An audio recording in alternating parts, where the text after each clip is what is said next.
Hello and welcome to She Leads Collective podcast. I'm Mary Gregory and I'm so glad you're here. This podcast is a space for honest conversations about what it really means to lead as a woman today and how we can all show up with more courage, care and clarity. You'll hear from inspiring women, powerful allies and bold truth tellers who are changing the game, not by playing tougher, but by leading smarter, softer and stronger. Hello and welcome to Conversations Worth Revisiting, a She Leads Collective summer series. Have you ever been told you need to be more confident? To speak up more, put yourself forward, believe in yourself? It's advice that many women hear throughout their careers. But after well over 50 conversations on this podcast, I've started to wonder whether we've been asking the wrong question. The more conversations I have, the more I believe that although confidence naturally ebbs and flows, it isn't the real issue. The question that keeps coming around for me is, what if the real challenge lies in cultures that we create, the assumptions that we make, and the environments people are trying to succeed within? Welcome to Conversations Worth Revisiting, a special She Leads Collective summer series, where I'm going to be bringing you some of the most thought-provoking moments from past guests to explore one leadership question in a shorter, curated conversation. And my question today is, why do brilliant women still feel they have to prove themselves? Today's episode brings together two conversations from season 3 that challenge my thinking about why so many brilliant women do feel that they have to prove themselves so much. We're firstly going to hear from Neal, chartered engineer, founder of Valued at Work, and someone who has spent almost 2 decades working in engineering. Lauren shares deeply personal experiences of the biases and exclusion that she's experienced firsthand. And more importantly, she challenges the assumption that women simply need fixing. Instead, she asks to look at the system around us and the role leaders play in creating workplaces where everyone has a chance to thrive. This first clip was released in Lauren's season 3 episode, reflecting on how her experience in engineering changed the way she thinks about confidence, culture, and belonging. I mean, when I look at it, I do see, one, it makes great content to talk about and stories. I honestly believe this happens a lot. I didn't speak about this for a very long time because I was embarrassed. No one gets fired and, is happy about it. And now I look at it and I share this story with people because to show that it's not necessarily them that's the problem. And I mean, even to this day, when I look back on it, I mean, I actually still speak to Steve, for example, that the problem wasn't me there. The problem was the environment I was in, the people I was around.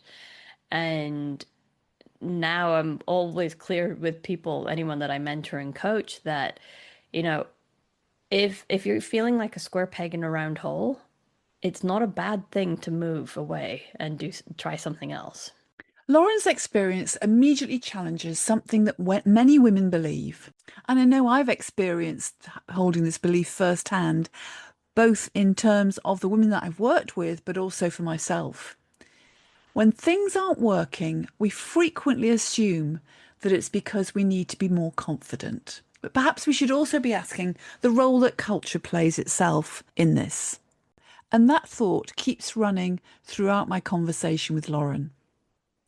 What do you think allows behaviour like this, whether it's blatant or subtle, to continue without any consequences in the organisations that would say they value inclusion? I mean, for me, I think it's because people don't speak up about it. Or what I should say is the right people don't speak up about it. And who are the right people? So for example, when I was in those positions, both of those stories, it doesn't really matter which one, me speaking up about it becomes annoying.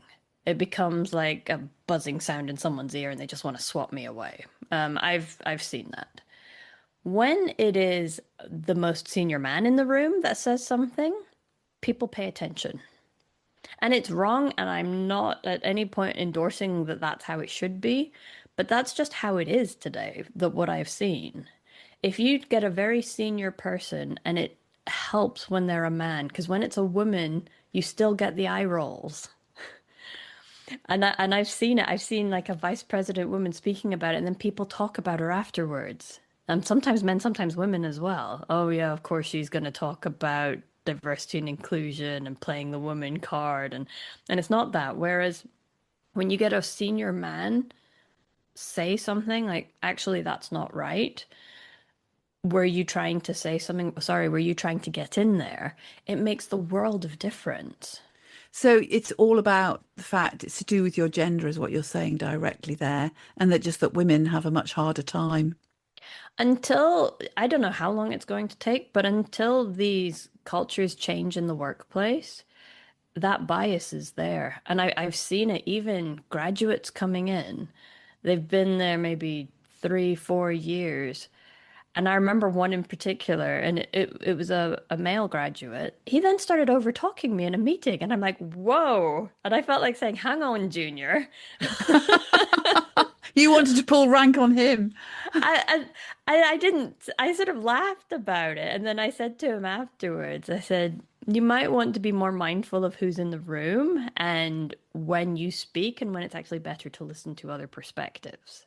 Because I knew him, so I could speak to him, but I just thought, for someone I even know, to then just keep trying to argue with me in front of a group, and then also trying to kind of show he's all that. You're thinking, wow, it happens even very early in careers. People are just getting influenced. Yeah, and what I'm hearing is how deep rooted it is, because it is about the culture, and the whole challenge of culture is when we're in it, we find it very hard to see it. We're not, it's like it's not conscious to us. Yeah, So that's why building that awareness of ourselves as leaders and our own biases, but also starting to build the awareness of what goes on around here and what are some of the subtle messages that keep getting passed around. And what are the things are we noticing about what happens around here that's acceptable or not acceptable? absolutely. I mean, I've seen in, it's probably like a year or two old now when companies started getting rid of their DE&I departments and so on. And there was a lot in the news all over LinkedIn about it. I was honestly in about two minds on that because for me, diversity and inclusion is, I mean, coming from an oil and gas background, safety is everyone's responsibility. For me, DE&I is everybody, every single person. And it doesn't matter if you're junior or senior, you can make space for someone. And I'm a absolute firm believer in that. So when people are taking away an or a department that's focused purely on DE&I, I'm kind of like, it might be okay, but only under the assumption that the work is somewhere else. And for me, it's all around leadership. How are we developing these leaders in the company with the right skill sets? So it's not necessarily the responsibility of a DEI department, it's responsibility of all the leaders, starting at the very top, Absolutely. in terms of how they're showing up, how they understand themselves and their biases, and then how they're treating other people. And Absolutely. ultimately, that's what creates the culture. Yeah. And I've seen it. I've seen some great leaders and people absolutely flock to follow them. And then I've seen ones who were maybe very good technically, promoted into a people leader role. And I think it's a lose-lose because the team aren't happy about it. The person in there used to be, really getting really great feedback about how they perform technically, but they've never been taught how to lead people. And that I see all too often. I think they called it the accidental leader. One of the things I particularly loved in Lauren's conversation was her emphasis on leadership. Confidence does not grow in isolation. It grows when leaders create cultures where everyone has the opportunity to contribute and where allyship becomes part of everyday leadership. So, Lauren hugely reminds us how much confidence is shaped by the cultures we work within. My next guest adds an important dimension to that conversation. Akua Opong has built a successful career in technology, whilst also speaking openly about being neurodivergent, an introvert, and something that she calls a quiet leader. Rather than trying to become someone else, Akira has learnt to lead by embracing what makes her different. Let's hear now from Akira about her story. What shaped your early ambition and belief in what was possible for you? Yes, definitely. My placement year. So part of my degree was to do a 1 year placement year in industry. And I remember looking at companies that I wanted to apply for. And honestly, I was trying to be quite ambitious about it. So I looked at banks as well as automotive industry, even defense as well, because of that aspect, thinking about the army and things like that. But then, I remember looking at like companies such as GHCQ, um, Secret Services. There was a plethora of different companies that I looked at, but I remember when the opportunity came up with Rolls-Royce and BMW because they was joint. I was what thought, let me apply to this because I thought I'm going to step out of my comfort zone because I wouldn't be staying in London as well, where I was based at the time. I was like, I'm having to again move out to another part of the UK and then like test how I'd work in a more kind of engineering logistics environment. Again, it was going to be male dominated and I had to prepare myself for that. But I found it as one of the best experience I've ever had in my life. And why I say that, it wasn't just the people, it was just the overall environment. And I learned so much about engineering as well as the technology aspect of it because I Yeah. was in an infrastructure role and where I was based. So when you go into the Rolls-Royce plant itself, because it was based in Chichester, so the bottom area would be all logistics. So you see the base of the cars to when they go to the actual final finished stage. And then there was the mezzanine level, and then there was more the corporate functions. But when you walked into there every day and you just see just the office and the environment, it was just beautiful. I'm gonna in all honesty, it was just every day going into that kind of workplace.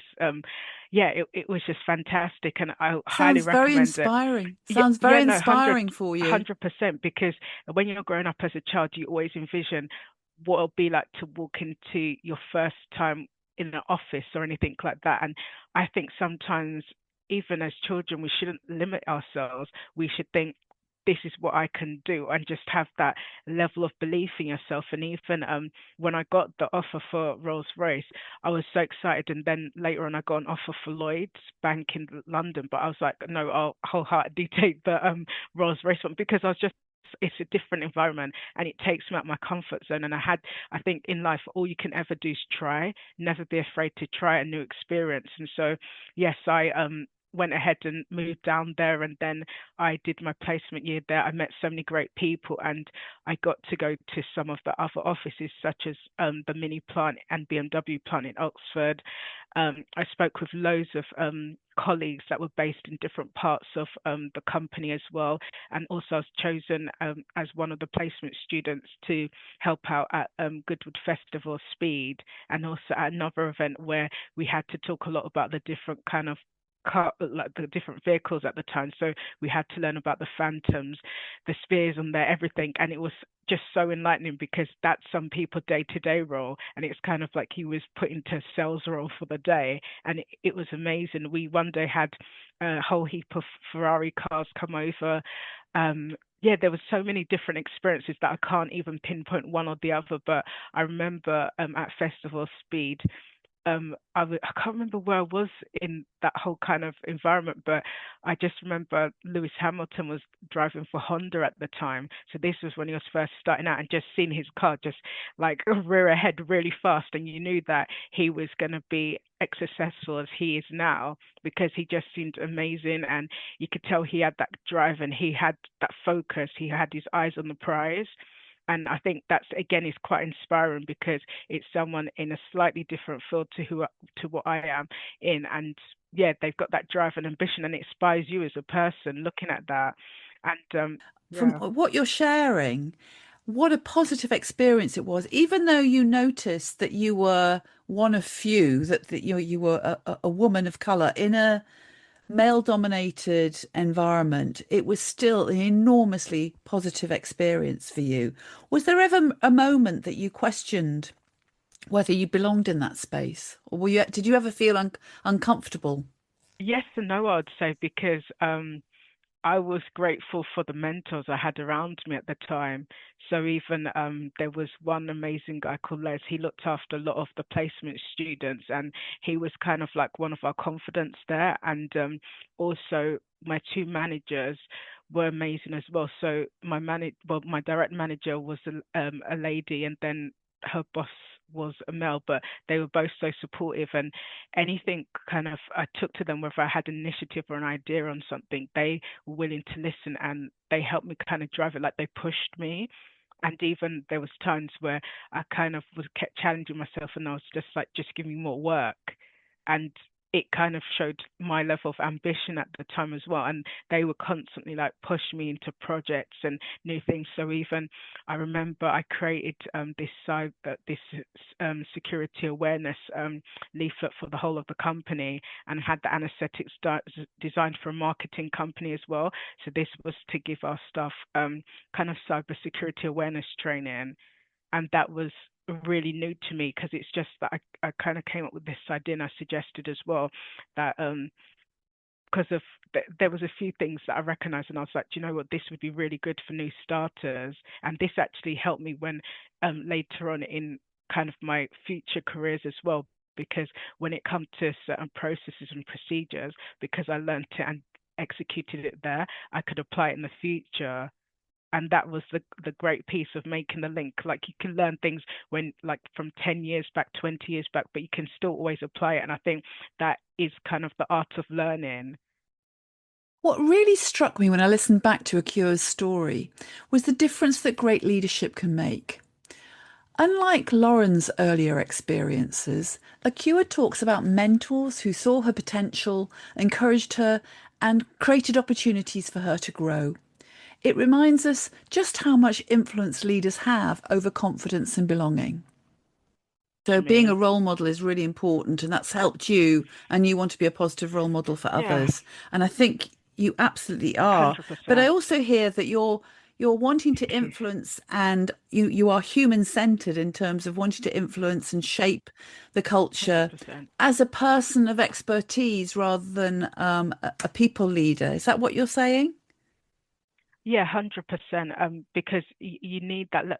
You need a bit of balance of both. And in any team, you always need someone that's an subject matter expert, and then you need someone that's more people centric for it to work. Because it's kind of like sometimes when you say in a classroom, or say to like someone, this is a good cop, bad cop. You need both, because they both offer different aspects and perspectives, and that's so Yes, yes. important. And I hear, you're a reverse mentor, you're actively shaping the organization.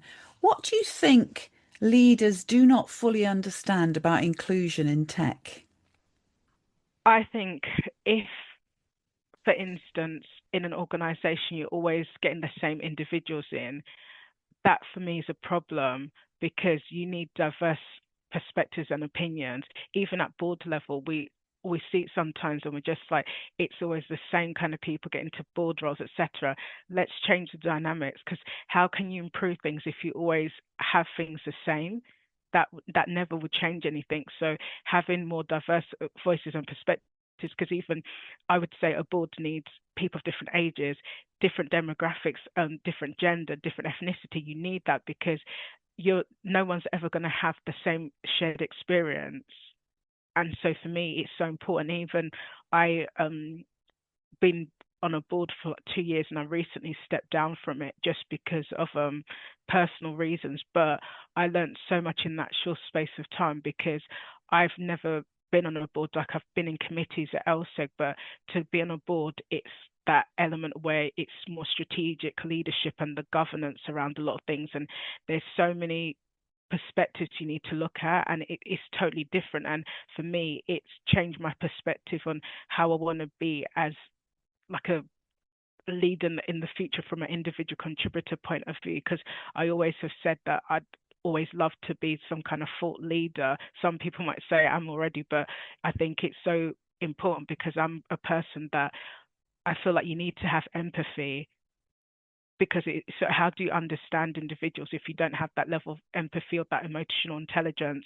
Like even when I always see myself, even in my workplace, as a confident. Like if something is going on with someone, like I would see some people like pass me by, and you could sometimes I could feel or tell if someone's not their normal self, and I would try to say, do you want to go for a coffee, or do you want to have a chat? Reach out to them, because I think in this life you have the ability to be that support network to someone else. And why not? So much goes on in the world. So many people are facing challenges that actually I don't think leaders in organization know about.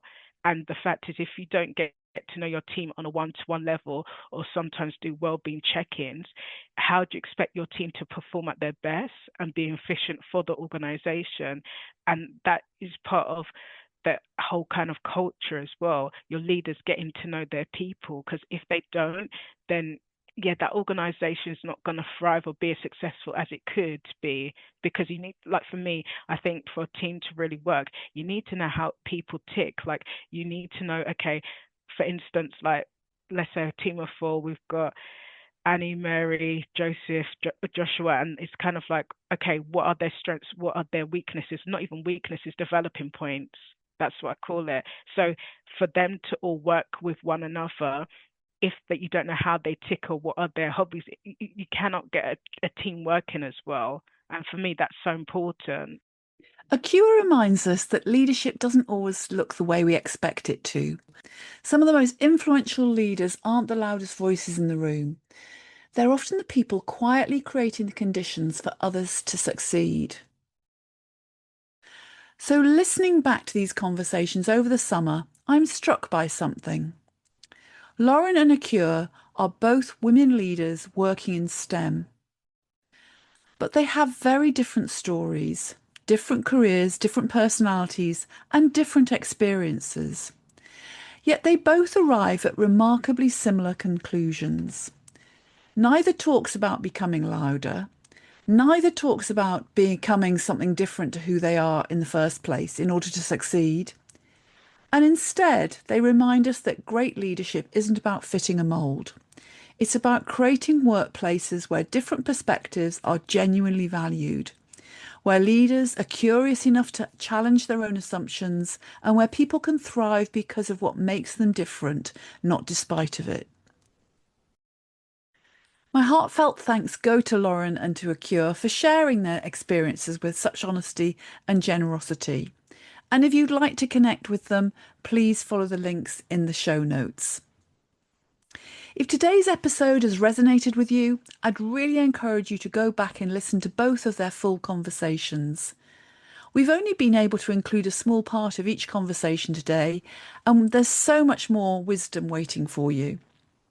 You'll find links to both episodes in the show notes, and on the She Leads Collective podcast, you'll find well over 50 conversations exploring leadership, gender equity, and the changing world of work. Next week, I'll be back with another episode of Conversations Worth Revisiting, a She Leads Collective summer series. Until then, thank you so much for listening. Thank you so much for listening to the She Leads Collective podcast. If this episode resonated with you, follow the show or share it with a friend and leave a quick review below. Or leave us a comment. Change happens through conversation, so let's keep this one going. Listen out for the next episode and join me as we keep lifting the lid on the stories that matter. Take care and keep leading with heart.